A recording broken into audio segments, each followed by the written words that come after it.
Las 5 invitaciones de Frank Ostaseski. Editorial Océano. 11. Oír el llanto del mundo.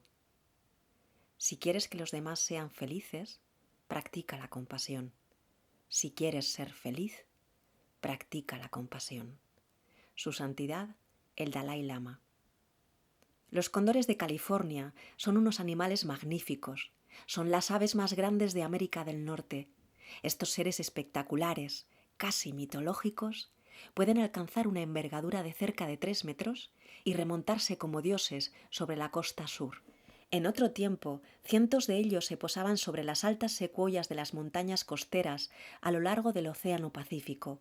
Sin embargo, los últimos cóndores fueron puestos en cautiverio en 1987 para proteger a su especie contra la extinción. A fines de los años 90, algunos cóndores de California criados en cautiverio fueron devueltos a la naturaleza para restaurar su especie. Por desgracia, no se adaptaron a su medio luego de su liberación.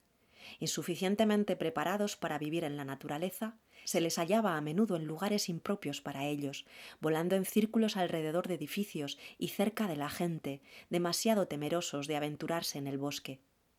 Los expertos en vida silvestre aprendieron pronto de su error.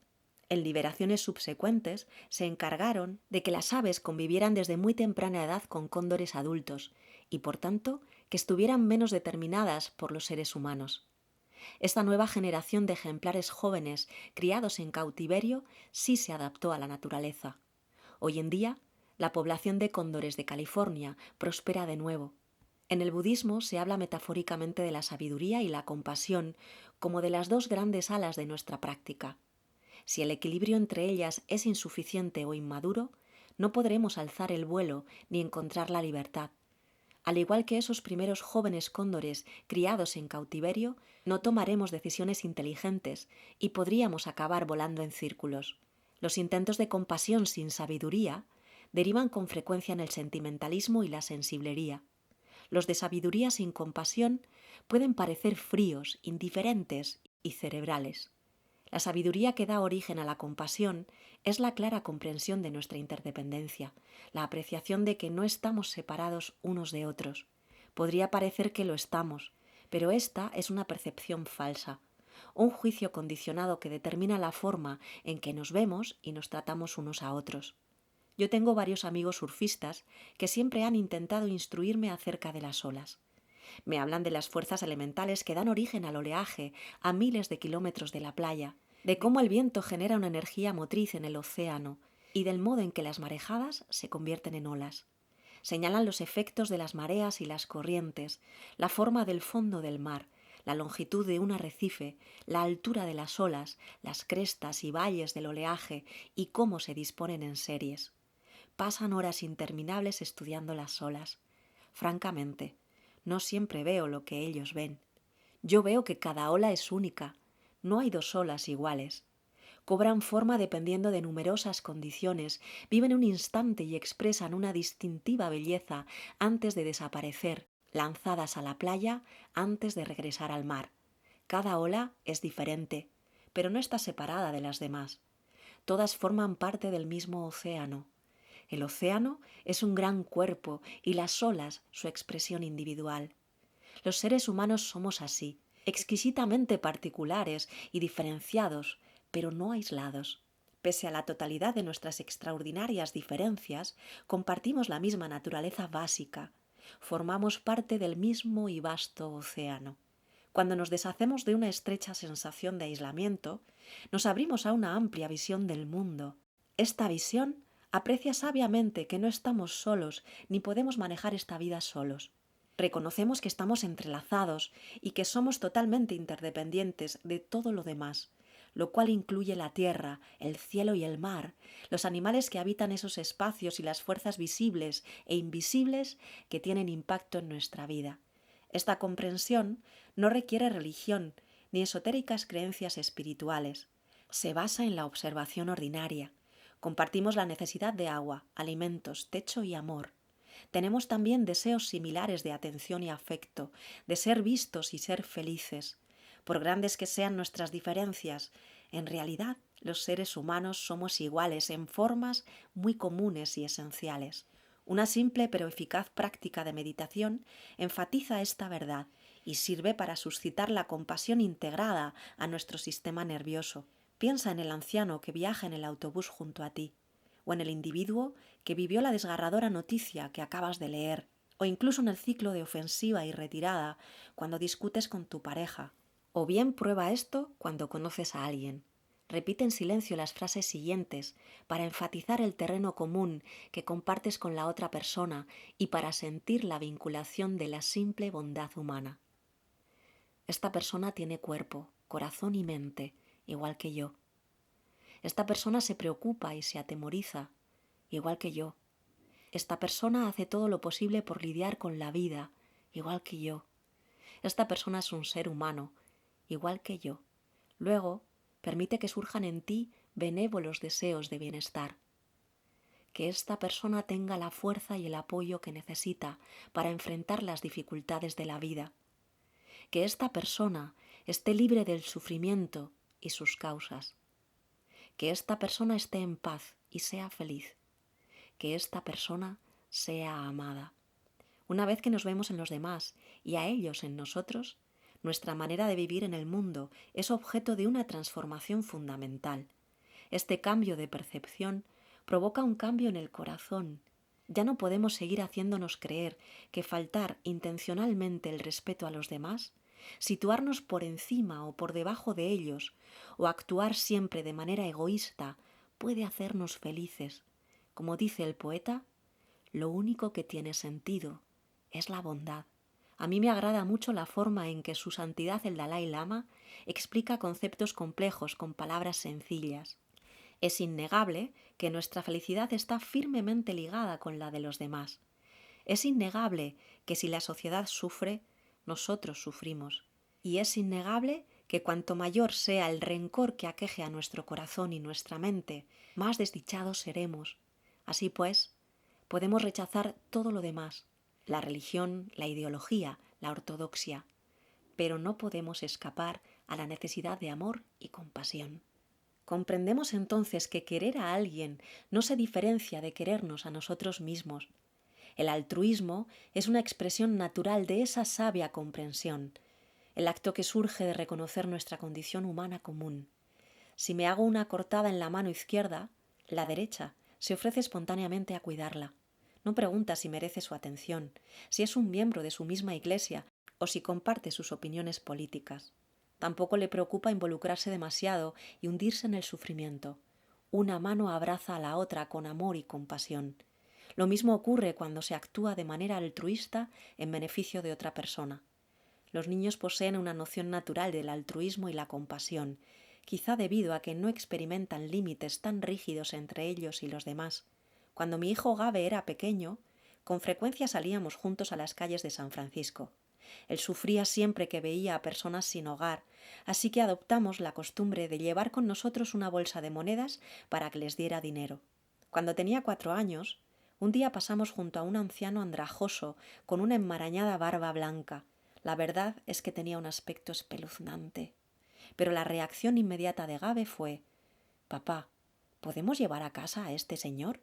«No», le dije, «no podemos», y continuamos nuestro camino. Una cuadra más adelante, sin embargo, se detuvo y arrugó la frente. Alguien debería ser bueno con él. «¿Y si lo llevamos a cenar?», sugerí. Eso hicimos. Volvimos con ese señor y lo invitamos a cenar a un restaurante justo al otro lado de la calle, donde le preguntamos sobre su vida. Como suele suceder cuando uno se da tiempo para oír la historia de alguien, resultó que este hombre, Joseph, era una persona común y corriente. Había trabajado en el ramo de la construcción, pero la crisis de la vivienda lo dejó sin empleo. Él consumió sus escasos ahorros y terminó en la calle. Nuestra capacidad para compartir sentimientos con los demás puede ser tanto gratificante como problemática. Podemos experimentar un deleite vicario cuando un amigo anuncia que ha vuelto a enamorarse, emoción cuando escuchamos historias de viaje o el suspiro de alivio de un miembro de nuestra familia que informa de los resultados positivos de un reciente examen de salud. La experiencia se multiplica cuando se comparte. De igual forma, Cuando vemos que alguien que amamos sufre, se desencadenan emociones compartidas.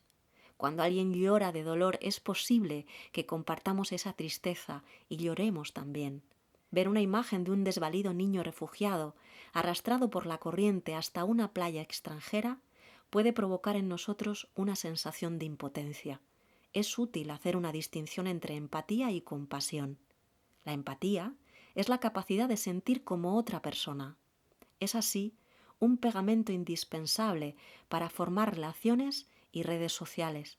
Sin embargo, debemos equilibrar y regular nuestra reacción empática inicial para no confundirnos con el otro.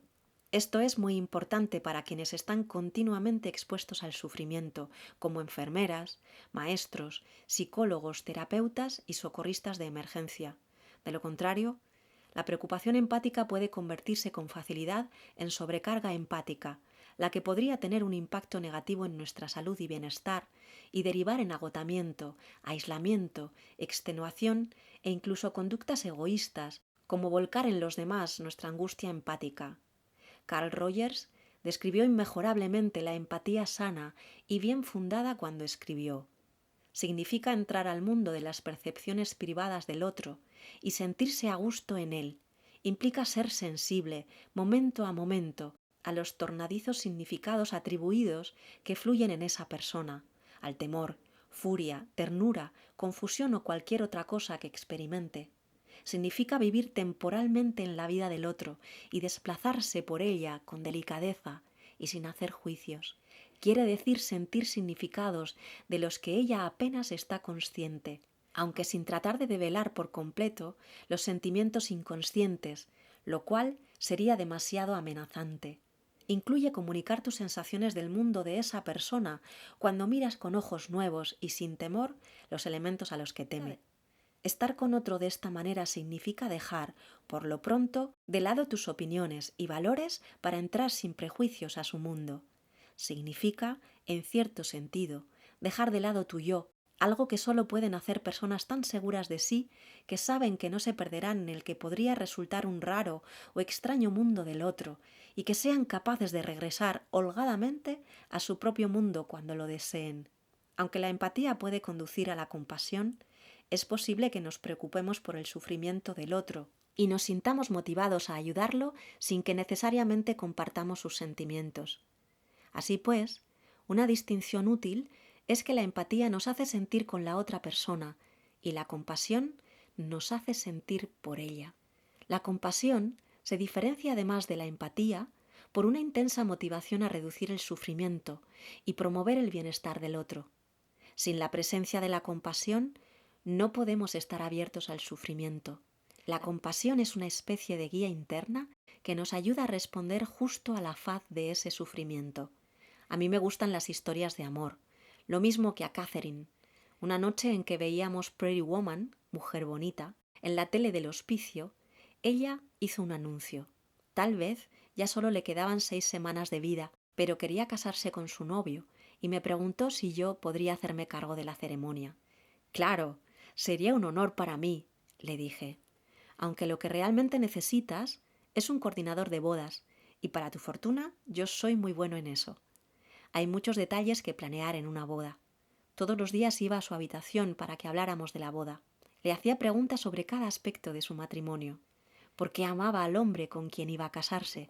¿Le preocupaba su compatibilidad? ¿Escribirían sus propios votos o no? ¿Qué clase de pastel quería? Durante la ceremonia, ¿quería estar en una silla de ruedas o en una cama? ¿Qué vestido se pondría? Yo estaba consciente, entre tanto, de que estas conversaciones giraban en torno a algo más que los detalles de una boda.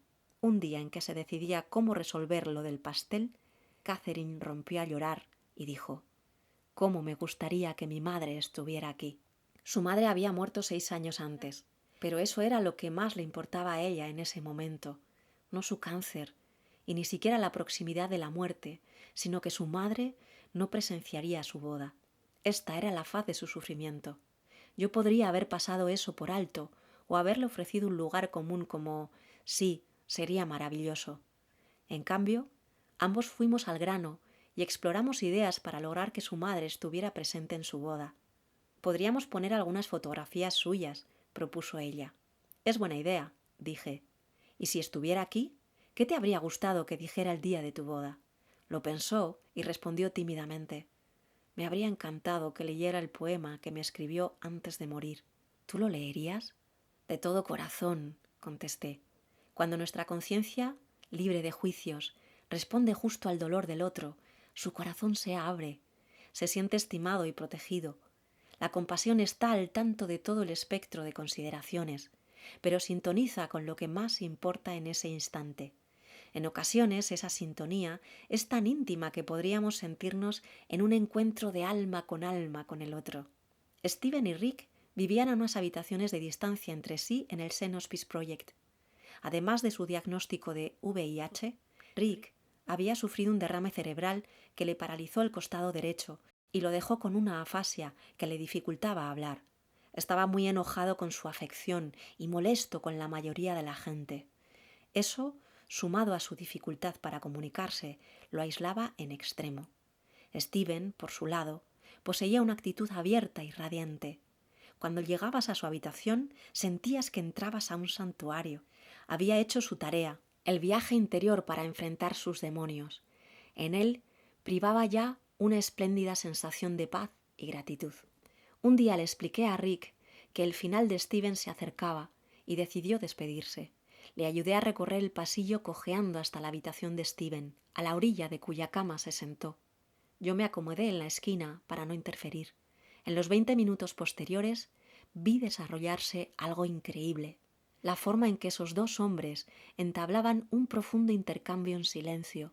Aunque no se dijeron una sola palabra, sus ojos no abandonaron jamás la cara del otro. Al final Rick asintió y Steven dijo: «Gracias. Fue estupendo». Después de que se abrazaron, Rick volvió a su habitación. Steven murió esa noche. Rick había hecho acto de presencia a pesar de su temor y oscuridad. Sabía que veía su destino. También él moriría en cuestión de un par de semanas, y eso lo asustaba. Pero como Steven se había abierto a su propio sufrimiento, podía convivir con el temor de Rick sin generar más miedo. Miró a éste con indecible amor y compasión. La unión de sus almas brindó a Rick, al menos en ese momento, un bálsamo curativo. Una falsa idea de muchas personas sobre la compasión es que debemos ayudar al otro a sentir que no hay peligro, que está a salvo. Esto es bueno si puedes hacerlo, por supuesto. Pero yo trabajo con moribundos, y a muchos de ellos morir no los hace sentirse a salvo. He descubierto que cuando estoy realmente presente, bien plantado en mi asiento, por así decirlo, y fundado en la compasión, el otro lo siente y empieza a confiar y a abrirse. No porque no haya peligro, sino porque no se siente solo. La genuina comprensión y compañía compasiva le brinda el apoyo y aliento que requiere para mirar de frente lo que considera peligroso. Aun si dedicamos nuestra vida a la acción compasiva, en ocasiones nos sentiremos abrumados por el sufrimiento. En esas circunstancias debemos retroceder temporalmente y comprometer los recursos indispensables para remediar la situación. Quizá yo deba recordar experiencias de compasión que me dieron a mí o que yo di, o estabilizar mi conciencia, venciendo el agobio emocional o sumergiéndome en una actividad de afirmación de la vida. En lo más álgido de mi labor en el hospicio, en el curso de una semana fallecían muchas personas. A veces, cuando la aflicción era arrolladora, yo hacía 3 cosas. Me empeñaba en obtener cierto desempeño físico y a menudo dedicaba la mayor parte de una sesión a la plataforma de masajes. Usaba con frecuencia mi cojín de meditación y recurría a las prácticas de conciencia plena que regulaban mis estados emocionales y cultivaban cualidades como la bondad amorosa. También visitaba a mis amigas enfermeras de la unidad de atención a bebés de madres adictas. Me sentaba en una mecedora, cargaba a esos niños y los arrullaba. Había algo en su inocencia y en la satisfacción de tranquilizarlos que me permitía reencontrarme con mi compasión y hacer frente al sufrimiento diario que formaba parte de la experiencia del hospicio. Cuando hablo sobre la compasión, siempre siento la necesidad de poner una etiqueta de advertencia en el frasco. Es importante que los cuidadores o quienes trabajan con personas que sufren comprendan algo acerca de la compasión. Cuando está presente en verdad, es probable que, como respuesta, aparezca un dolor y sufrimiento enorme. Esto se debe a que el dolor desea exponerse al agente curativo de la bondad amorosa. Hace unos años fui invitado por el maestro zen Bernie Gassman Roshi a codirigir un retiro de testificación de múltiples credos en los antiguos campos de exterminio nazi de Auschwitz-Birkenau. La idea era sumergirnos en un ambiente tan perturbador que no tuviéramos otra alternativa que abandonar nuestras formas de pensar habituales. Bernie escribió: «Cuando se da fe de Auschwitz, en ese momento no hay separación alguna entre nosotros y las personas que mataban. Desaparecemos como individuos, junto con nuestra identidad y la estructura de ego, y nos convertimos en las personas que bajaban aterradas de los trenes, los guardias indiferentes o brutales, los perros que gruñían, el médico que apuntaba a derecha o izquierda, el humo y las cenizas que salían de las chimeneas. Cuando damos fe de Auschwitz, no somos otra cosa que todos los elementos de Auschwitz. Este no es un acto de voluntad, sino de desprendimiento. Nos desprendemos del concepto de la persona que creemos ser». Todos los días nos sentábamos en las vías del tren de Birkenau a meditar, orar y recitar los nombres de los muertos. Nos reuníamos asimismo en pequeños grupos para hablar de lo que experimentábamos. El grupo que yo dirigí incluía a una señora que de niña había estado en esos campos junto con los hijos e hijas de otros prisioneros y soldados nazis. Una noche en que me sentía inquieto, decidí entrar al campo de Birkenau y meditar en uno de los cuarteles de los niños. Era un edificio largo y sombrío que antes había sido una caballeriza. Poco después de que me senté, oí que alguien entraba por el otro extremo del edificio. Era la mujer que de niña había estado en ese sitio, quien comenzó a llorar y gritar en la oscuridad. Me levanté para ir a sentarme junto a ella, quien no paraba de sollozar. Yo no había oído nunca ruidos como esos. Eran primitivos, casi animales. El lamento prosiguió casi toda la noche. No dijimos una sola palabra. No hay nada que pueda decirse cuando alguien experimenta tanta angustia. Lo único que se puede hacer es observar. Al romper el alba, regresamos al albergue y nos despedimos con un abrazo. Más tarde volé a Berlín para impartir un taller sobre el dolor y el perdón. No mencioné mi experiencia en Birkenau. En esos entonces todavía era difícil hablar de esas cosas en Alemania. Sin embargo, 1 o 2 días después, cuando el taller terminó, una mujer se puso de pie al fondo del salón y dijo: «Te he escuchado hablar del perdón, pero mi padre estuvo preso en los campos de concentración y no puedo perdonar a sus asesinos. Mi corazón es como el hielo». Se hizo un gran silencio en la sala. También en este caso, la única respuesta apropiada era dar fe. Una mujer levantó la mano al otro lado del salón. Pensé: han llegado ya las historias de los campos y del dolor por esas pérdidas. Ella se puso de pie y dijo: «Mi corazón también es como el hielo, como una piedra. Mi padre fue un oficial nazi y guardia en los campos. Sé que mató a personas. No puedo perdonarlo». Silencio. Aquellas 2 mujeres consumaron a continuación el acto más valiente que yo haya visto nunca. Atravesaron esa enorme sala de conferencias, con cabida para 200 personas, y se abrazaron. No se dijeron una sola palabra. No tuvieron que hacerlo, solo se abrazaron. Este acto fue un claro reconocimiento de que ya no estaban solas en su dolor. En ese instante, su sufrimiento fue el de todos. Es fácil imaginar que la compasión requiere una fortaleza heroica que no poseemos. Podríamos pensar que no somos aptos para la tarea de enfrentar el sufrimiento del mundo. Para esto, podría ser útil considerar la posibilidad de que la compasión no es una cualidad que poseemos, sino a la que tenemos acceso, inherente a la naturaleza de la realidad. El amor ha estado ahí desde el principio. Es absoluto porque todo y todos han sido mantenidos siempre en él. Las escuelas tardías del budismo tienen como fundamento la compasión. Incluyen sustanciosas descripciones de diferentes tipos de compasión asociados con el desarrollo del bodhicitta, el impulso del corazón-mente a despertar. En los cursos de nuestro Metta Institute, mi amigo y colega Norman Fisher, quien es maestro zen, hablaba de la conexión radical y de que la sabiduría de la no separación es la fuente de la compasión. Decía: «El bodhicitta es la sensación de amor basada en el reconocimiento profundo de que lo que hemos llamado yo y lo que llamamos los otros son destinos, conceptos, hábitos de la mente, no realidades del mundo. El verdadero altruismo no es autosacrificio en beneficio de los demás, surgido de la sensación de culpa de que deberíamos ser buenos, amables, atentos o útiles. Es un reconocimiento profundo de que yo y el otro no somos diferentes en lo fundamental, sino solo en la apariencia. Se dice que hay dos niveles de bodhicitta, absoluto y relativo. Gracias al bodhicitta, trascendemos el estrecho interés propio y abrazamos en la compasión a todos los seres. En un sentido más secular, podría hablarse de una compasión universal y una ordinaria. Todas las tradiciones espirituales se refieren a la compasión universal como un aspecto innato y esencial de la existencia. En el pensamiento budista es vasto e ilimitado la cualidad dinámica de la realidad que contribuye a la armonía. Como una faceta del amor es abierta e ilimitada. La compasión universal es el fundamento de toda curación, una fuerza subyacente de benevolencia y aprecio. Su naturaleza es impersonal, pero nos abraza siempre, aun si no lo sabemos, aun si el condicionamiento ha bloqueado nuestra capacidad para verla como parte integral de cada actividad. Después está la compasión ordinaria. Esta es la compasión que se expresa en la vida de todos los días, cuando ayudamos a alguien, damos de comer al hambriento, nos oponemos a la injusticia, cambiamos sábanas, damos un masaje de pies, escuchamos generosamente el corazón roto de un amigo o contribuimos a un fondo de recuperación luego de un sismo. Podemos ser eficaces o ineficaces en nuestros esfuerzos, pero hacemos todo lo que podemos. Estas dos facetas de la compasión dependen una de la otra.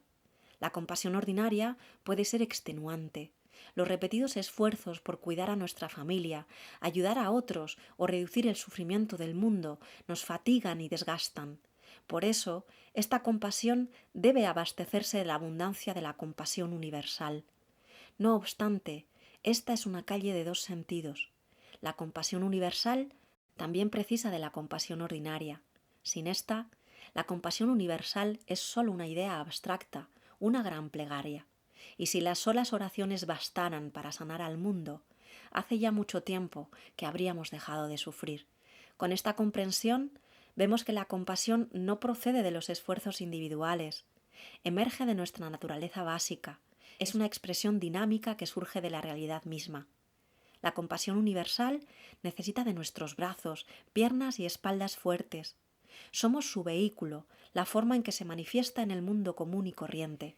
Se sirve de nuestro compromiso, mente brillante y buen corazón.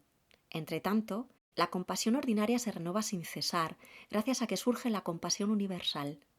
Aprendemos a confiar poco a poco en que mientras el sufrimiento en este mundo siga siendo interminable, siempre habrá una compasión interminable para responder a él. En ocasiones, la presencia de la compasión parece curar de inmediato un dolor particular. En otras, la compasión y la bondad amorosa nos permiten permanecer con un sufrimiento que de lo contrario nos sería muy difícil tolerar. Sin embargo, esa permanencia con el dolor y el sufrimiento hace posible que la compasión revele una verdad más profunda. Mi amigo Michael vivió con esclerosis múltiple casi 25 años. Trabajamos juntos 15 de esos años en la preparación de su muerte. Sí, hablamos a lo largo de 15 años. Una vez que él volvió a casa, luego de una estancia en terapia intensiva a causa de un grave ataque de pulmonía, me dijo: «No voy a regresar, Frank». «¿Al hospital?», le pregunté. «No, no voy a regresar». «¿Por qué, Michael?», insistí. «Tengo mucho miedo», dijo. «Tanto trabajo que he hecho y todavía tengo miedo». Hubo una larga pausa mientras los dos advertíamos la profundidad de su sufrimiento. Después, en un arranque de claridad procedente de la compasión más que del conocimiento, le dije: «Ese miedo no desaparecerá nunca, Michael. La parte de ti que tiene miedo siempre lo tendrá». Él se mostró al principio un poco sorprendido, pero después de dejar que esas palabras tocaran su corazón, dijo: «Eso es lo más reconfortante que alguien me haya dicho acerca de toda esta situación». No era resignación, era la comprensión de que, aunque el temor estaba ahí, él estaba consciente de ese temor y podía tener acceso a la dimensión de sí mismo que no temía. La conciencia podía convivir con el temor. Este no era ya lo único presente. también la compasión lo era. Esto le procuró el respiro necesario para ver que su miedo era manejable. Por un momento, Michael era alguien que no estaba enfermo. La compasión implica que entremos en contacto con lo doloroso. Es el dolor, el sufrimiento mismo, lo que invita a la compasión a manifestarse. La inteligencia de la compasión pone de relieve una bondad que no trata de liberarse del sufrimiento. Esto va contra los deseos del ego. El ego solo quiere ser protegido del dolor. La compasión abre al dolor. Disponemos de un sinnúmero de estrategias para tener a raya lo desagradable, mantener a prudente distancia el sufrimiento. Nuestras defensas nos ciegan y pueden engañarnos sobre las verdaderas fuentes de nuestro dolor: miedo, enojo, culpa, preocupación, rencor, vergüenza. Todos estos son síntomas dolorosos, reactivos. Nuestras defensas psicológicas pueden encubrir una dinámica más profunda de nuestra psique que nos impide comprender las causas fundamentales del sufrimiento.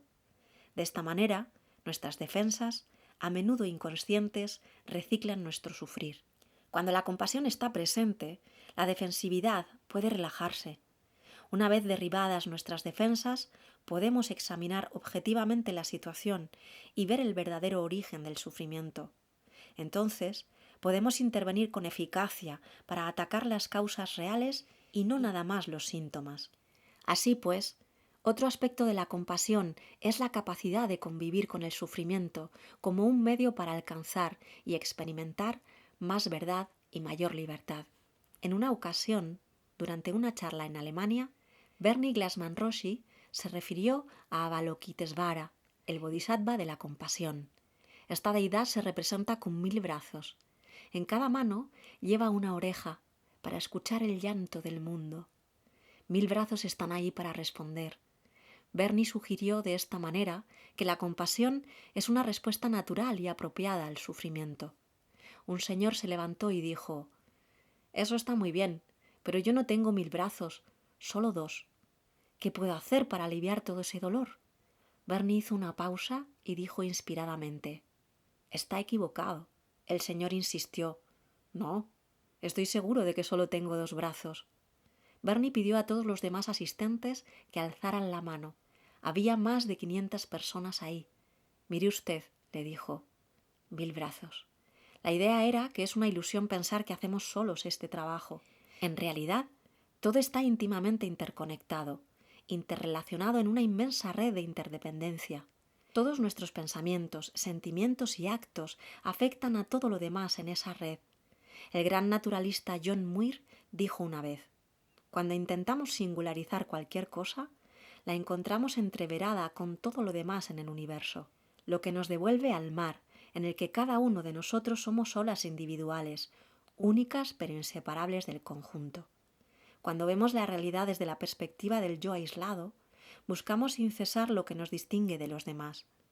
Lo único que vemos son cosas que se separan. Lo único que vemos es sufrimiento. Pero si nos desplazamos a la perspectiva de la conexión, podemos sentir la armonía. No abandonamos por completo nuestra personalidad, pero adoptamos un punto de vista más incluyente.